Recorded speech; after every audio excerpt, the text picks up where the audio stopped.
नमस्कार दोस्तों, RJ रोहिका Sharma channel में आप सभी का स्वागत है। यह हमारी कहानी अंधेरे बंद कमरे का पार्ट 1 का क्लॉज सी है। पीछे की कहानी आप ज़रूर देख लीजिए और सुन लीजिए, क्योंकि उसमें एक लेखक के बारे में है जो कि अपनी कहानी के लिए और अपने जॉब के लिए बहुत बड़ा स्ट्रगल करता है। उसके दोस्त जो कि काफ़ी ही ज़्यादा आवारा किस्म के इंसान हैं, उनके साथ वो रहना बिल्कुल पसंद नहीं करता। काफ़ी समय बाद वो दिल्ली आया है और वहाँ पर ही काम कर रहा है। आज उसका एक दोस्त उसे मिला जिसके वो घर गया। उसकी बीवी उसे कुछ अजीब मालूम हुई, लेकिन उसके दोस्त का बर्ताव और भी ज़्यादा अजीब। इसलिए सर्दियों की कड़कड़ाती जाड़े में भी वो बिना किसी स्वेटर पहने और ना ही अपने दोस्त की स्वेटर लिए बाहर निकल गया। चलिए कहानी को आगे कंटिन्यू करते हैं। पत्रिका के कार्यालय में हम 4 सहायक संपादक थे। एक ही बड़े से कमरे में पार्टीशन के एक तरफ प्रधान संपादक बाल भास्कर बैठता था और दूसरी तरफ हम 4 सहायक संपादक बैठते थे। हम चारों में भी एक प्रधान था जिसे वहाँ काम करते 4 साल हो चुके थे। एक ही लंबी डेस्क के साथ 4 कुर्सियों पर हम लोग बैठा करते थे। छोटे प्रधान की कुर्सी डेस्क के सिरे पर खिड़की के पास थी और हम तीनों की कुर्सियां उसके बाद वेतन के क्रम से लगी थी। छोटे प्रधान उर्फ बड़े सहायक सुरेश का वेतन 200 रुपये था। उसके बाद लक्ष्मी नारायण था जिसे पौने 200 मिलते थे। तीसरे नंबर पर मेरी 160 वाली कुर्सी थी और चौथे नंबर पर 150 वाली कुर्सी पर मनोहर बैठा करता था। छोटा प्रधान सबसे ज़्यादा काम करता था क्योंकि प्रूफ देखने के अलावा उसे हम सब पर नज़र भी रखनी होती थी। अब नज़र रखनी है तो संपादक के कमरे में जब भी घंटी बजती तो उठकर आदेश लेने के लिए भी उसी को जाना होता। वह दुबला पतला हड्डियों के ढांचे जैसा आदमी था जिसे देखकर यह अंदेशा होता था कि बार बार उठने बैठने में उसकी टांगें न चटक जाए। संपादक को हम में से किसी से भी बात करनी होती तो पहले उसी की बुलाहट होती थी और वह वापस आकर कारखाने के फोरमैन की तरह हमें आदेश देता था। नंबर 3 उधर जाओ, साहब याद कर रहे हैं। एक बार बत्रा ने उससे कह दिया कि वह साहब के लिए चपरासी का काम क्यों करता है, तो वह सप्ताह भर बत्रा से अपने प्रूफ दिखाता रहा। यह मेरा रुतबा है, उसने बतपा को डांट कर कहा। मैं यहाँ पर संपादक का प्रधान सहायक हूँ, मैं चाहूँ तो तुम्हें नौकरी से अलग भी करवा सकता हूँ।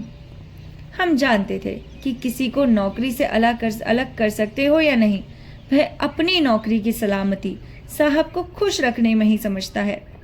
दफ्तर में बूढ़ा चपरासी था जिसे साहब जवाब देना चाहता था, मगर वह उसके पिता के वक्त से काम कर रहा था और उसके पिता का चहेता चपरासी था, इसलिए वह उसे नोटिस देकर नौकरी से अलग नहीं करना चाहता था कि वह खुद ही किसी तरह नौकरी छोड़कर चला जाए।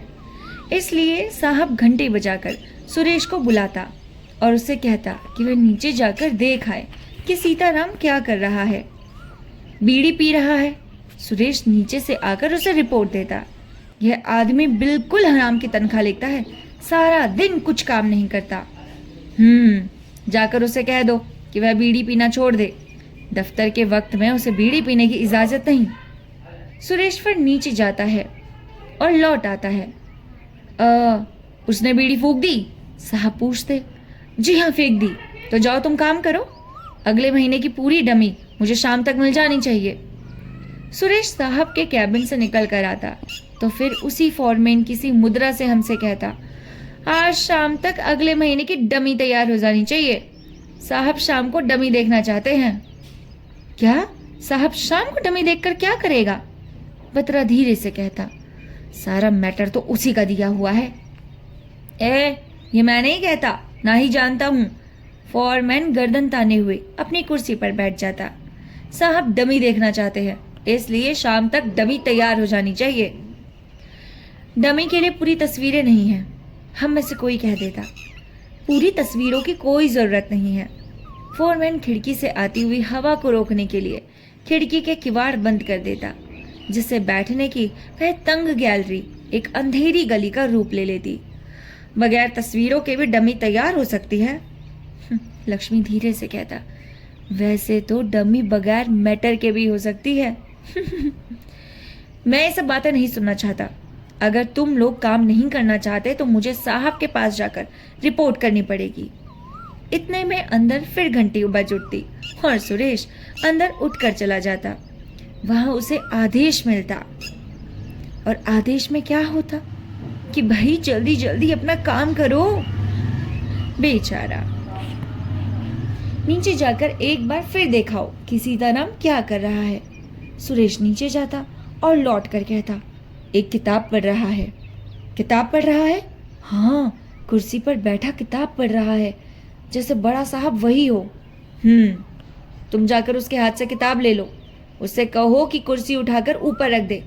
उसे किताब पढ़ने या कुर्सी पर बैठने की इजाजत नहीं, उसे खड़े होकर ड्यूटी देनी चाहिए।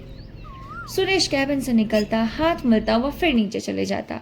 वापस आकर वह फिर साहब के कमरे में जाता तो साहब उससे फिर पूछते, अब वह क्या कर रहा है? खड़ा है। इसके आगे साहब का वश चलता तो सुरेश को उसकी कुर्सी पर वापस भेज देता। लंच के समय सुरेश को यह आदेश होता था कि वह अपना खाना लेकर साहब के कमरे में आए। वहां उस समय साहब उसके साथ पॉलिसी मैटर्स डिस्कस करते थे। हम लोग उस समय नीचे चाय की दुकान में चले जाते थे। लक्ष्मी नारायण घर से अपना खाना लेकर आता था और बत्रा और मैं वहीं से कुछ खाने को ले लेते थे, क्योंकि खाना हम खा कर आते थे। लक्ष्मी किसी जमाने में नारायण स्वामी के नाम से कहानियां भी लिखा करता था। अब उसका लिखना लिखाना छूट गया था और वह अपनी घर गृहस्थी की चिंताओं में परेशान रहता था। तुम देखो, ये आदमी कैंसर से मरेगा, वह खाने खाते हुए कहता। कौन? ये बीवीलाल भास्कर, प्रधान संपादक। क्यों भाई, ऐसा क्यों कहते हो? अरे जिस तरह सबको तंग करता है, मुझे तो यही लगता है कि इसके पेट में कैंसर है। हम दोनों हंस देते, मगर लक्ष्मी गंभीर बना रहता। बेचारे का इस तरह रोग से छुटकारा हो जाए यही अच्छा है। वह कहता, भाई कैंसर बहुत बीमारी है बड़ी, उसे तो रोग से छुटकारा मिल जाएगा, मगर तुम्हें क्या मिलेगा? मैं पूछता। मैं इसी जगह प्रधान संपादक हो जाऊंगा। तुम्हारा क्या ख्याल है? इसके मरने के बाद वो घोचू प्रधान संपादक बनेगा। इसके मरने के बाद इसका लड़का प्रधान संपादक होगा, बत्रा कहता। अब वह 10वीं में है, तब तक बीए पास कर जाएगा। एक दिन मैं कह भी रहा था कि उसके पिताजी कहते हैं कि जब वह बीए पास कर जाएगा तो 10 दिन में उसे पत्रिका का सारा काम सिखा देंगे। ससुर के घर की पत्रिका है, इसका प्रधान संपादक कोई बाहर का आदमी थोड़े ही हो सकता है। तब तो इसके पेट में कैंसर बना ही रहे तो अच्छा है। लक्ष्मिया उंगलियां चाटते हुए कहता। क्यों? अरे मुझे उसका लड़का बिल्कुल भी पसंद नहीं है, वह तो इससे भी ज्यादा नाक में बोलता है। लंच का वक्त ही ऐसा था जो कुछ ठीक से कट जाता था, वरना दफ्तर में बैठने के 7 घंटे हमें यूं लगता था जैसे एक ब्लैक होल में बंद कर दिया हो। वहां हमें जवान हिलाने की भी इजाजत ना हो। जिस नौकरी को पाने के लिए मैं पहले इतना बेचैन था, उसे पाकर अब एक और ही तरह का बेचैनी होती है। जब संपादक के कमरे की घंटी बजती और सुरेश उधर चला जाता तो हम लोग आंखों ही आंखों में आपस में कुछ बातें कर लेते थे। हमें वहां बैठे हुए जिंदगी में आगे पीछे अंधेरा ही अंधेरा नजर आता था। खिड़की बंद होने पर गैलरी में एक घुटन सी छा जाती और सर्दी के दिनों में भी वहां उसका उस्म सी प्रतीत होती। दफ्तर से निकलकर बस स्टैंड तक मैं और बत्रा साथ साथ जाते थे। बत्रा देखने में हल्का फुल्का आदमी था और प्राय बहुत बढ़िया सिले हुए कपड़े पहनता था। दिन भर तो हम इंतजार करते थे कब 5 बजे और दफ्तर से निकले, मगर 5 बजे जब तक हम बाहर निकलते तो हमारे चेहरे पर एक गहरी मुर्दनी छाई होती। बत्रा अपने चौड़े माथे पर बल डालकर कहता, मेरा बस हो तो मैं एक दिन भी यहाँ नौकरी ना करूं। यह नौकरी तो अंदर ही अंदर मेरी जान पी रही है, और यहाँ 10 साल भी नौकरी करके क्या होगा? 160 के 175 हो जाएंगे बस। अच्छी नौकरी के लिए कहीं अच्छी वकाफियत भी तो होनी चाहिए। उससे क्या होता है भाई? मेरे इतने लोगों से वकाफियत है, मगर मेरे लिए कोई कुछ करता है? अच्छी नौकरी के लिए अच्छी तिकड़म आनी चाहिए, या एक अच्छे बाप के घर पैदा होना चाहिए। मतलब कि बीबी के। हम एक ठहाका लगाकर हंस देते। बत्रा चलते चलते कहता, सच कहता हूँ, तुम्हारी वजह से ही मैं यहाँ नौकरी कर रहा हूँ। तुम ना होते तो मैं किसी भी दिन या नौकरी छोड़कर चला जाता। मैं भी ऐसे ही शब्दों में अपना भावना प्रकट कर देता और हम लोग हाथ मिलाकर अपनी अपनी बस में क्यू में जा खड़े होते। रोज हम उसी तरह मिलते थे और हर दूसरे तीसरे दिन मैं उनके यहाँ से होता हुआ घर वापस आता था। थोड़े ही दिनों में यह क्रम इतना स्वाभाविक हो गया था कि जिस दिन मैं कॉफी हाउस न जा पाता या उन लोगों से वहां भेंट न होती, उस दिन मुझे लगता कि दिन का एक महत्वपूर्ण काम पूरा नहीं हुआ। यह एक विचित्र बात थी कि सुरजीत कॉफी हाउस में तो उन लोगों के साथ नहीं बैठता था, मगर उनके घर पर उनकी गाहें बगाहें भेंट होती थी। वह वहां भी बहुत व्यस्तता प्रकट करता था, कुछ इस अंदाज से जैसे वह उसके लिए बहुत पराया घर हो, और बहुत जल्दी ही वहां से लौट जाता था। मुझसे वह बाहर अब उतना खुलकर भी नहीं मिलता था जैसे पहले मिला करता था। मुझसे वह हरबंस और नीलिमा वगैरह के बारे में बात करता था तो इस तरह जैसे उसका बहुत ही कम परिचय हो। वह बल्कि कुछ इस तरह बात करता था जैसे उन लोगों के साथ अपने परिचय को वह जरा भी महत्व ना देता हो। मगर मैं जब भी उनके यहाँ देखता, वह हाथ में कोई ना कोई चीज़ लिए रहता और इस तरह वह उसे वहाँ छोड़कर चला जाता जैसे वह उतने भर के लिए वहाँ आया हो। बीजी यह 12 ओन है, वह नीलिमा की माँ से कहता, और चाहिए तो बता दीजिएगा, मैं ला दूंगा। शुक्ला और सरोज ने कहा कि मैं उनके 6-6 ओंस मोज के लिए चाहिए। मैंने कहा था कि आर्मी के स्टोर में सस्ती मिल जाएगी, मैं ला दूंगा।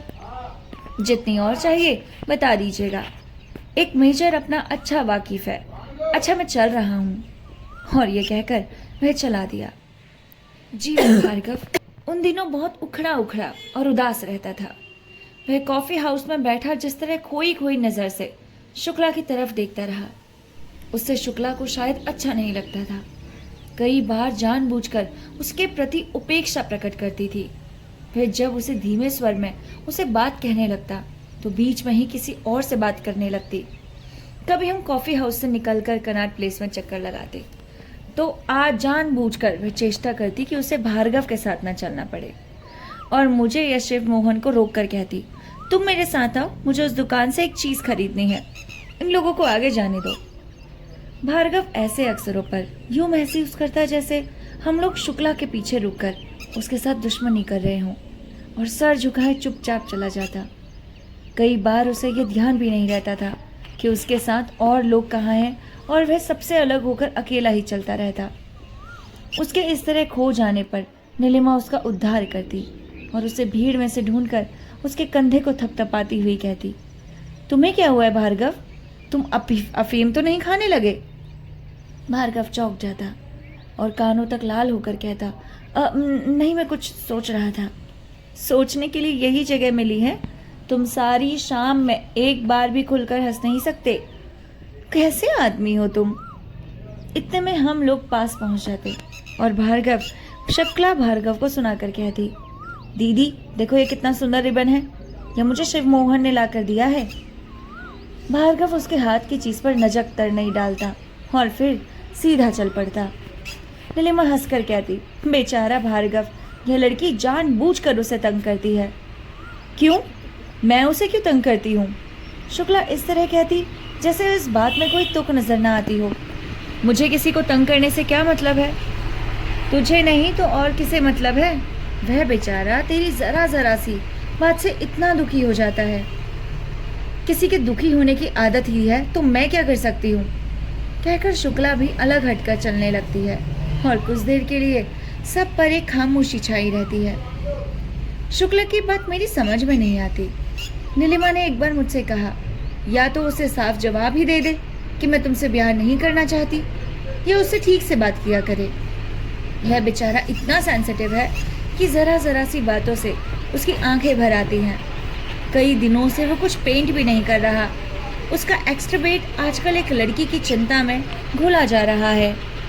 मगर इन दोनों की तो सगाई हो चुकी है ना? मैंने कहा, अरे सगाई वगाई कुछ नहीं हुई, वैसे ही एक अंडरस्टैंडिंग सी है। भार्गव ने एक बार मुझसे कहा था और मैंने शुक्ला से पूछ दिया था, तब इसने हामी भर दी थी। उन दिनों हरबंस भार्गव से अच्छी तरह बोला करता था, मगर जब से हरबंस उससे चिढ़ने लगा है तब से शुक्ला का रुख बदल गया है। बात दरअसल यह है। वह पल भर के लिए रुकी और कुछ सोचती हुई सी बोली, बात दरअसल यह है कि शुक्ला हरबंस की बात को बहुत मानती है। हरबंस ने भी इसे अपने लाड़ से बहुत सिर पर चढ़ा रखा है और ये अपने सामने किसी को कुछ समझती ही नहीं। मैं हरबंस से कहती हूँ कि तुम इस तरह की लड़की की जिंदगी खराब कर रहे हो, मुझे उल्टा डांटने लगता है। यह लड़की जिससे भी ब्याह करेगी हरबंस की मर्जी से ही करेगी, बल्कि अगर वह इससे कह दे कि तुझसे जिंदगी भर कुंवारी रहना चाहिए तो ये कुंवारी ही बैठी रहेगी। मुझे इससे सुरजीत की कही हुई बात याद आई। उसने भी एक बार कुछ ऐसी ही बात कही थी। मुझे लगता है उसने कहा था कि इस लड़की को अपने बहनोई का फिक्सेशन है। हर लिहाज से ये उसी को अपना आइडियल मानती है। वह कल को अगर कबूतरों से प्यार करने लगे तो यह लड़की घर में कबूतर पालने लगेगी। हमारे जानने वाले लोगों में तो इस बात की बहुत चर्चा है। मैंने नीलिमा से कहा कि बहुत जल्द ही शुक्ला का भार्गव के साथ ब्याह होने वाला है। मुझे पता है लोग ऐसा सोचते हैं, नीलिमा बोली, मगर हरबंस होने देगा ब्याह तभी तो। आजकल तो वह भार्गव का नाम सुनते ही एकदम भड़क उठता है। हमारे परिचितों में भी बहुत शीघ्र ही इस बात की चर्चा होने लगी कि भार्गव के साथ शुक्ला के ब्याह की बात टूट रही है। जाने क्यों ज्यादातर लोगों को इससे खुशी ही हुई और लोग इस संबंध में अनुमान लगे कि भार्गव के बाद अब नया उम्मीदवार कौन होगा। एक दिन भद्र सेन ने मुझसे पूछा, हाँ तो भाई भार्गव की जगह अब कौन ले रहा है? ये मैं कैसे कह सकता हूँ, यह उन लोगों का व्यक्तिगत मामला है। मगर हमने तो सुना है कि भार्गव का पत्ता तुम्हारी वजह से कटा है। क्या बकवास कर रहे हो? मेरी वजह से? तुम्हारी वजह से नहीं तो शिव मोहन की वजह से कटा होगा। आजकल वह तुम्ही से घुल मिलकर बातें किया करती है। हो सकता है। तुमने मुझसे पूछ लिया, अब शिव मोहन से भी एक दिन पूछ लेना। यार जो भी क्या, लड़की बहुत अच्छी है। इसमें क्या शक है? जिसके भी साथ शादी होगी वह एक बार तो निहाल हो जाएगा। इसमें भी क्या शक है? अरे यार तुम मजाक समझ रहे हो।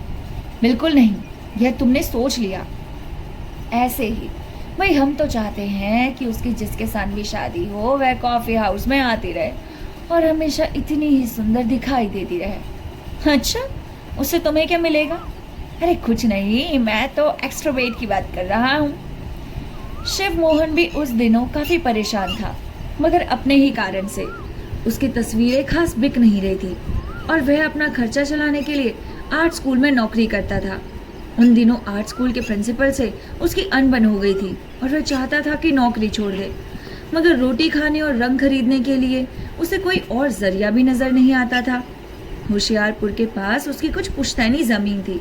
वह सोच रहा था कि या तो होशियारपुर में ही जा बसे या होशियारपुर में जमीन बेचकर अपनी माँ और बहन भाइयों को अपने पास दिल्ली में ले आए। मगर मुझे ये डर है, उसने एक बार कहा, कि मैं उन्हें दिल्ली में साथ लाया तो मुझे घर गृहस्थी की चिंताएं झेलनी पड़ेंगी। अगर यही सब चिंताएं उठानी है तो ब्याह ही क्यों ना कर लूं। मुझसे तो ना इस छुचुंदर को निगलने बनता है और ना ही छोड़ते बनता है। मैंने उससे पूछा, तो तुम ब्याह कर क्यों नहीं लेते? ब्याह? वह ऐसे चौंक गया जैसे मैंने कोई बहुत ही अनहोनी बात कह दी हो। मैं और ब्याह? नामुमकिन बात है। मैं इतना कमजोर आदमी हूँ कि मेरी बीवी आकर एक दिन मुझे घुड़की देगी कि पेंटिंग एंटिंग का चक्कर छोड़ो और भले आदमियों की तरह सरकारी नौकरी करो। तो मैं चुपचाप उसी दिन से सरकारी नौकरी के लिए अर्जियां देने लगूंगा। मुझसे इन बातों के लिए किसी तरह की बहस नहीं की जाती। मैं उसे कैसे समझाऊंगा कि जो गमले और लंगूर में कैनवस बनाता हूँ उनमें मेरी कहीं आत्मा भी बसी है। वह कहेगी कि गमला गमला है, लंगूर लंगूर है, इसलिए इंसान का फर्ज है कि सरकारी नौकरी करो। तो तुम अपने लिए क्या रास्ता सोचते हो? मैंने उससे पूछा। भूखा मरूंगा, और क्या रास्ता है? और वह बच्चों की तरह हंस पड़ा। मेरे जैसे आदमी के लिए और क्या रास्ता हो सकता है? ये गमले और लंगूर मुझे रोटी थोड़ी दे देंगे। ये रोटी दूंगे तो किसी आर्ट डीलर को जो मेरे मरने के बाद मेरी तस्वीरें बेचेगा। हरबंस शिव मोहन की किस बात पर चिढ़ा है ये मेरी बात में नहीं आता। मैंने शिव मोहन की बातों में इतनी सादगी और मासूमियत लगती थी कि खामखा उसको मेरे लिए मन में प्यार उमड़ आता था। कई बार मेरा ध्यान उसकी बात से भी हट जाता था और मैं केवल उसके चेहरे और भाव भगीगाओं को, उनके हिलते हुए हाथों के आवेशपूर्ण अस्थिरता को देखता रहता। उसके जीवन का सारा उत्साह जैसे उसकी उंगलियों में सिमट आता था और वह कुछ मुंह से कहता था। उससे कहीं अधिक कुछ उंगलियां और आंखें कहने लगती, बल्कि कई बार तो उसकी बातें जितनी सादा होती थी, उसकी आंखें उतनी ही गंभीर हो जाती थी। मुझे उसकी आंखों को देखकर लगता था जैसे उसके पीछे एक छलावा छिपा है। आज भी समझता हूँ मैं सब कुछ लिखकर उसकी आंखों का वर्णन ठीक से नहीं कर पा रहा। मैं जब भी उसकी आंखों की तरफ देखता तो एक ऐसा वादी में पहुंच जाता जहां ऊपर से एक बड़ा सा प्रताप गिर रहा हो और उसकी आवाज सारे वातावरण में गूंज रही हो, मगर फिर भी जहां एक शांति छाई हो, गहरी खामोशी। बस क्या ही बता सकता हूं उसके बारे में। जहां पहुंचकर आदमी हवा में तैरती हुई चीलों को देखता हुआ घंटों अपने को भुला सकता है। हरबंस भार्गव और शिवमोहन से जितना दूर हट रहा था, मेरे साथ उसका व्यवहार उतना ही घनिष्ठ और आत्मीयतापूर्ण होता जा रहा था। वह मुझे कुछ इस तरह भी आभास देता था जैसे वह मेरे ऊपर किसी बात के लिए निर्भर कर रहा हो। अपने उपन्यास की चर्चा उसके बाद उसने बहुत दिनों तक नहीं चलाई। एक बार मेरे पूछने पर भी उसने इतना ही कह दिया कि वह अपने दोस्त रमेश खन्ना के जीवन को लेकर कुछ लिखना चाहता है, मगर भाषा पर पूरा अधिकार न होने से उसने लिखने का इरादा लगभग छोड़ दिया। रमेश खन्ना कई साल एक लड़की को पाने के लिए बेचैन रहा था और अब उसकी उस लड़की के साथ शादी हो गई तो उससे दूर भागने के लिए बेचैन था। मैं सोचता था कि शायद मैं इस थीम को लेकर कुछ लिख सकूं, हरबंस ने कहा, मगर मुझसे कुछ बन भी नहीं पड़ता। मैं कई तरह से आरंभ करके देख चुका हूँ, मगर जिस किसी तरह आरंभ करता हूँ वही आरंभ मुझे गलत लगने लगता है। कोई मुझे इतना बता दे कि मैं कैसे आरंभ करूँ तो मेरा ख्याल है कि मैं वह किताब पूरी कर सकता हूँ। जहाँ तक भाषा का सवाल है वह मैं बाद में किसी से ठीक करा सकता हूँ। यह मेरे साथ बहुत बड़ी ट्रेजेडी है कि मुझे हिंदी, उर्दू और अंग्रेजी में से कोई भी भाषा ठीक से नहीं आती। इसमें से कोई भी भाषा मेरी अपनी नहीं। एक बार उसने अपनी फाइल मुझे दिखा दी। इसमें 3-4 जगह 50-50 पन्ने रखे हुए थे, कहीं हिंदी और कहीं अंग्रेजी में लिखे हुए। कई जगह वाक्य भी अधूरे अधूरे लिखे थे, जैसे कि वे व्यक्तिगत डायरी के संकेत हो। उन पन्नों से कुछ पता नहीं चला था कि उसका आरंभ कहाँ से है और उनमें कोई क्रम है भी या नहीं। ऐसी ही 2 फाइलें और भी हैं, उसने कहा, मगर वह भी मैं किसी पर समय ढूंढ कर निकालूंगा। शायद वह मेरे उस सामान में बंद है जो मॉडल बस्ती के घर में रखा है। मैं किसी दिन जाऊंगा तो निकाल कर ले आऊंगा। उन पन्नों को देखकर किसी तरह की राय देना असंभव था, इसलिए मैंने उन पर कोई टिप्पणी नहीं की। इतना ही कह दिया कि जब वह दूसरी फाइलें ले आएगा तो उस विषय में कुछ कहूंगा। वह इतने ही कुछ काफी संतुष्ट हो गया। उसे शायद इतना ही बहुत लगा कि मैंने नीलिमा की तरह उसके लिखे का मजाक नहीं उड़ाया और गंभीरतापूर्वक इस बारे में बात करता रहा हूँ। जब उसने वे फाइलें समेट कर रख दी तो उसके तुरंत बाद ही कहा, मुझे लगता है मेरे सर पर से एक बोझ उतर गया है। चलो अब कहीं चलकर एक एक प्याला कॉफी पीते हैं। यह प्रकरण 2-1 बार से ज्यादा उठा नहीं, इसलिए मेरे ऊपर उसके निर्भरता का यह कारण तो नहीं हो सकता था। वह कारण क्या हो सकता है यह मैं बार बार सोच कर भी नहीं समझ पाता। शायद उसे अपने अंदर इस बात की जरूरत महसूस होती थी कि कोई ऐसा व्यक्ति हो जिसका उसके साथ उठना बैठना नीलिमा और शुक्ला की वजह से ना होकर उसकी अपनी वजह से ही हो, जो कम से कम एक व्यक्ति के रूप में तो उसे गंभीरता पूर्वक ले।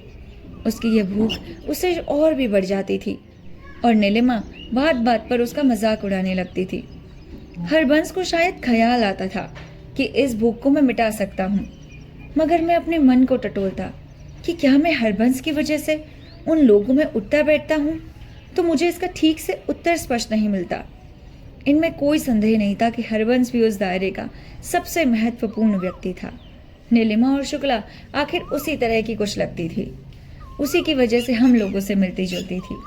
हरबंस का उन लोगों से चिढ़ना भी अस्वाभाविक नहीं था, जो उसे एक स्वतंत्र व्यक्ति के रूप में न लेकर नीलिमा और शुक्ला के साथ संलग्न की एक इकाई के रूप में लिखते थे। मगर मैं भी क्या उन्हीं लोगों में से एक था? क्या मैं भी किसी और की वजह से ही उसके साथ नहीं उठता बैठता था? मैं इस सवाल को अपने मन से हटाए रखना चाहता था, मगर वह बार बार वहीं लौट आता। क्या सचमुच इतवार का दिन था। सुबह से ही आकाश में कोहरा छाया हुआ था। मैंने सुबह से शाम तक वही कुछ किया था जो हर भला आदमी ऐसे दिन में करता है, अर्थात सुबह देर से उठा था और देर तक बिना नहाए पड़ा रहा। फिर बिस्तर में ही नाश्ता किया, उसके बाद देर तक अरविंद से गप करता रहा। मेरा घर से निकलने का जरा भी मन नहीं था, मगर अरविंद 2 बजे के बाद ड्यूटी पर चला गया तो मेरे लिए आइंस्टाइन के सिद्धांत के अनुसार समय के क्षण बहुत लंबे होने लगे। अब 2 बजे के बाद ड्यूटी पर जब वो गया तो मुझे 4 बजे तक एक उपन्यास के पन्ने पलटने के बाद बेमन से तैयार होकर घर से निकलना पड़ा। इतवार की शाम को कनॉट प्लेस में तब भी आज की तरह वीरानी छाई रहती थी। दुकानें बंद थी और कोहरे की वजह से घूमने वाले लोग भी बहुत ही कम नजर आ रहे थे। कनॉट प्लेस उस समय एक बड़े से स्टेडियम की तरह लग रहा था जिसमें खेल समाप्त हो चुका था और पीछे छिलके बटोरने वाले लोग ही रह गए। तब तक कनॉट प्लेस से शरणार्थियों के स्टॉल अभी उठाए नहीं गए थे। वे लोग अपना अपना सामान फैलाए जैसे एक उजड़े हुए मीना बाजार में बैठे आकाश के बदले हुए रंग को देख रहे थे। उन स्टॉलों के पास से गुजरते हुए अचानक एक जगह मेरी नज़र हरबंस पर पड़ गई। वह एक किताबें बेचने वाले के स्टॉल पर झुका हुआ कुछ किताबें देख रहा था। मैं उसके पास जा खड़ा हुआ तो भी कुछ देर उसका ध्यान मेरी तरफ गया ही नहीं। आखिर जब मैंने उसकी पीठ पर हाथ रखा तो उसने चौंक कर मेरी तरफ देखा और सीधा खड़ा हो गया। अरे तुम, उसने कहा, तुम इस वक्त अकेले कैसे निकल आए? मैंने पूछा। ऐसे ही घर बैठे बैठे ऊब गया था, सोचा चलकर कुछ किताबें ही देख लूं। तो चलो कुछ देर तुम्हारे यहाँ चलकर ही बैठते हैं। मैं भी घर पर काफ़ी ऊब गया था, आज दिन ही कुछ ऐसा है। नहीं यार, घर नहीं चलेंगे। वह हाथ में ली हुई किताब को वापस रखता हुआ बोला, कहीं और चले? अरे और कहाँ चलोगे? जहाँ भी चलो। मेरे घर में इसलिए कहा था कि इस कोहरे में बाहर तो कहीं बैठा नहीं जाएगा, घर में कुछ रिकॉर्ड सुन सकते हैं और साथ में रिकॉर्ड जाए भाड़ में। मैं रोज रोज के रिकॉर्ड सुनकर तंग आ गया हूँ। हम बाहर क्यों नहीं बैठ सकते इस मौसम में? बल्कि बाहर बैठना ज़्यादा अच्छा लगेगा। मैं इस वक्त घर तो बिल्कुल नहीं जाना चाहता। उसने मेरा हाथ कसकर पकड़ लिया और सामने टैक्सी स्टैंड की तरफ चलते हुए कहा, बहुत ही अच्छा हुआ जो तुम मिल गए। मैं इस वक्त बहुत अकेला अकेला महसूस कर रहा था। अरे क्यों भाई? मैं तुम्हें ठीक से नहीं बता सकता। मैं जब घर से निकला तो यह महसूस कर रहा था कि मेरा कोई घर बार नहीं है, कोई सगा संबंधी नहीं है और मैं बिल्कुल अकेला हूँ। मुझे लगता है मेरे साथ अंदर ही अंदर कोई दुर्घटना हो रही है। तुम्हारा मतलब है कि तुम इस समय किसी मानसिक संकट में हो? तुम इसे मानसिक संकट कह लो या कुछ भी कह लो, मुझे लग रहा है मैं धीरे धीरे अपने वश से बाहर होता जा रहा हूँ। कोई चीज़ मुझे अंदर से धकेल रही है और मुझे लग रहा है कि मैं उसके वाक्य पूरे करने की प्रतीक्षा करता रहा, मगर वह वाक्य पूरा ना करके टैक्सी से बाहर जाने लगा। और क्या देखने लगा? हम लोग इस टैक्सी छोड़कर इंडिया गेट के लॉन में आ गए तो भी उसकी खामोशी उसी तरह बनी रही। लगता है आज तुम बहुत उदास हो। जब काफ़ी देर तक उसने बात कही नहीं, तब मैंने कहा। यह लॉन की घास पर लेट गया था और शायद उसे एहसास भी नहीं हो रहा था कि मैं उसके पास बैठा हूँ। उसने कुछ चौंक कर मेरी तरफ देखा और कहा, कितना अच्छा होता अगर बात सिर्फ उदास होने तक की होती। तो क्या कोई बहुत बड़ी बात हो गई है जिससे तुम इतने परेशान हो? कुछ देर चुपचाप कोहरे से लदे हुए आकाश को कुछ खोजती हुई सी आंखों से देखता रहा, फिर बोला, एक बात है जो मैं तुम्ही को बता रहा हूँ। बहुत जल्दी मैं यहाँ से बाहर चले जाऊँगा। मतलब? दिल्ली छोड़कर कहीं और नौकरी कर लोगे? मेरा मतलब है इस देश से बाहर चले जाऊँगा। मुझे कुछ आश्चर्य हुआ और मैं उसका वास्तविक अभिप्राय समझने के लिए पल भर उसके चेहरे की तरफ देखता रहा। मतलब बाहर जाकर डॉक्टरेट करने का इरादा है या? एक बार बातों के उसने कहा था कि वह डॉक्टरेट के लिए इंग्लैंड जाना चाहता है। नहीं, मैं इस मतलब से नहीं, वैसे ही जाना चाहता हूँ। वैसे ही मतलब घूमने के लिए? या घूमने के लिए आदमी इस तरह जाता है क्या? और मेरे पास इतना पैसा भी कहाँ कि सिर्फ घूमने के लिए बाहर जा सकूं। मैं उसकी आर्थिक स्थिति के संबंध में कुछ विशेष नहीं जानता था। मुझे अपने रोज के अनुभव से इतना पता था कि वह काफी खर्चीली जिंदगी बिताता है। तो आखिर क्या इरादा है? इरादा कुछ भी नहीं है। वह धीरे से आंख झपका कर बोला, सिर्फ जा रहा हूँ। नीलिमा को साथ लेकर जा रहे हो या अकेले, मैं अकेले जा रहा हूँ और इसलिए जा रहा हूँ कि घर के लोगों से दूर रह सकूँ। मगर आखिर क्यों? मेरी आंखों के सामने नीलिमा का हंसता हुआ चेहरा आ गया। यह तो बहुत अजीब सी बात लगती है कि तुम बिना किसी उद्देश्य के विदेश जा रहे हो, बिल्कुल अकेले जा रहे हो। चाहे कितनी भी अजीब लगे यार, मगर बात यही है कि मैं यहाँ से जा रहा हूँ और बिल्कुल अकेला ही जा रहा हूँ। मैं अब बिल्कुल अकेला रहना चाहता हूँ, अपनी ज़िंदगी बिल्कुल नए सिरे से आरंभ करना चाहता हूँ। मतलब मुझे विश्वास नहीं हुआ कि उसने जो बात कही उसका वही मतलब हो सकता है। क्यों मुझे हक नहीं है कि मैं अपनी ज़िंदगी एक नए सिरे से आरंभ करूँ? मगर अचानक ऐसी बात क्या हो गई? कल तक तो सब कुछ ठीक ठाक था। ऊपर से जो लगता है वही सब ठीक नहीं होता। थोड़ा सा चिढ़ कर बोला, मगर मेरे अंदर ये कश्मकश न जाने कब से है। तुमने मेरी फाइलों में लगे हुए वे पन्ने देखे थे ना? मैं थोड़ा सावधान हो गया कि कहीं घुमा फिरा कर मैं अपने उपन्यास ही पर तो नहीं ला रहा। हाँ, मैंने तुमसे कहा था कि मैं वो उपन्यास एक आदमी के मानसिक संघर्ष को लेकर लिख रहा हूँ। हाँ, मुझे याद है, रमेश खन्ना कई साल तक एक लड़की से प्रेम में तड़पता रहा और जब उस लड़की से उसका ब्याह हो गया तो वो सोच समझकर तड़पने लग गया कि कैसे उससे छुटकारा पाए। मैंने रमेश खन्ना का नाम ऐसे ही ला दिया था दोस्त। मैं उपन्यास दरअसल अपने बारे में ही लिखना चाहता था। मेरे अंदर कोई चीज़ सहसा झंझना गई और मैं चुपचाप उसके चेहरे की तरफ देखता रहा। वह भी चुप रहकर कुछ देर कोहरे और अंदर उसी तरह कुछ खोजता रहा। मैं इतने दिनों से उसके साथ घूमता था, कई बार उसके घर गया, मगर उसकी और नीलिमा की ज़िंदगी देखकर मेरी यही धारणा बनी थी कि वे दोनों अच्छे मित्रों की तरह रहते हैं। उनका जीवन बहुत सुखी है। बल्कि मैं तो सोचता था कि वास्तव में सुखी विवाह जीवन ही हो सकता है, तो उसी तरह का हो सकता है। मगर मैंने तो कभी सोचा भी नहीं था कि उसने मेरी बात पूरी भी नहीं होने दी, बीच में ही बोल दिया। हम में से हर आदमी दूसरे आदमी की ज़िंदगी के बारे में यही कहना चाहता है, मगर सच बात तो यह है कि मुझे आज से एक डेढ़ साल पहले ही ये निश्चय कर लेना चाहिए था, यहाँ से चले जाना चाहिए था। मगर क्या सचमुच तुम समझते हो कि स्थिति इतनी ही गंभीर है, या? उसने केवल कंधे हिलाए और फिर कुछ देर कोहरीले बादलों में खोया रहा। मैं भी कुछ कहनियों पर झुककर उन बादलों को और देखने लगा और उनमें अपने आप में एक भरी पूरी दुनिया की तरह दिखने लगा। हल्के और गहरे रंगों की एक उदास और खामोश दुनिया की तरह जो हर क्षण अपना रूप बदल रही थी, फिर भी अपने अवसाद में जड़ सी प्रतीत होती थी।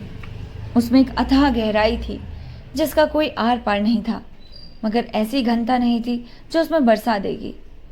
मैं कोहरे के अंदर तरह तरह की तस्वीरें बनते देख रहा था, जैसे बचपन में स्कूल में ब्लैक बोर्ड के सामने बैठा मन ही मन उसमें हाथी घोड़े और ना जाने क्या क्या तराशता रहता था। हम काफ़ी देर वहाँ बैठे रहे। मैं घास के तितलियों को अपनी उंगलियों से मसल रहा था। हरबंस कुछ देर घास पर उल्टा लेट गया, कोहनियों के बल होकर बात करता था। उसके जीवन में वास्तविक उलझन कहाँ है, यह उसकी सब बातें सुनकर मुझे पता नहीं चल सका। वह जो बातें गंभीर होकर कह रहा था मुझे ऊपरी और सतही लग रही थी, परंतु उसके भीतर शायद कुछ और ही था। सतह से बहुत नीचे गहरे पानी में कुलबुलाती हुई नन्ही सी मछलियों की तरह, जिनके अस्तित्व का सतह देखने पर बिल्कुल आभास नहीं होता। उसने जो कुछ कहा वह बहुत ही साधारण था, मगर जिस तरह कहा मुझे लगा कि अपने अंदर ही बहुत गहरे हुए बुरी तरीके से रिस रहा है, और जो कुछ वह कह रहा है उसके शब्दों में व्यक्त नहीं हो पा रहा। शायद बात कहने में बड़ी कठिनाई थी जो लिखकर भाव करने में ली। कहानी का नेक्स्ट पार्ट हम दूसरे पार्ट में कवर करेंगे। तब तक के लिए नमस्कार, अपना ख्याल रखिएगा।